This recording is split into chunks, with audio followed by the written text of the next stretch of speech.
sa Rinaldo's Car Care. Ang Rinaldo's Car Care po ay isang auto body restoration, major and minor collision repairs, mechanical, electrical, aircon services.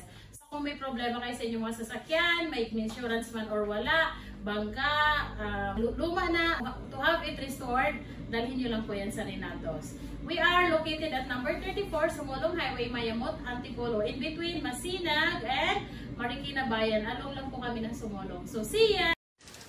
Good morning everyone! Wednesday ba ngayon? Wednesday ngayon?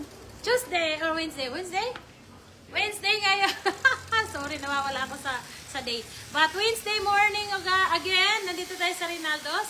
So update natin yung photon view, yung pinicture natin the other day. Yung may latero repainting. So nalatero na po yung loob nito, tsaka na-rubberized paint na. Tapos yung hood po na paint na, tsaka yung bumper. And also yung roof. Yan, na-cover na siya kasi i-release na ngayon. Pero papakita namin to sa YouTube. So yan po yung ating ginawang photon view. Ayan, so diba? Ang ganda-ganda niya, kinang-kinang niya na. So pwede na to pang pamilyang takbo at saka pang negosyo. Ayan, so ayan, makikita natin dito yung loob. Here.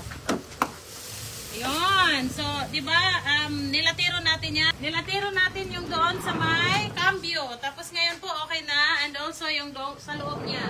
Ayan. So, ibabalik na lang yung mga upuan. Ibalik na lang ni Sir yung mga upuan niya. So, tapos na. Wala nang butas. Makinis na ulit.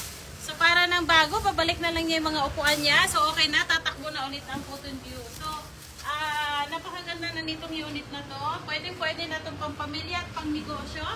No? Panghakot, yun yan. So, pag may mga problema kayo sa inyong mga sasakyan, ayan, dalhin nyo na lang sa Rinaldo's tulad nitong photon view na ito.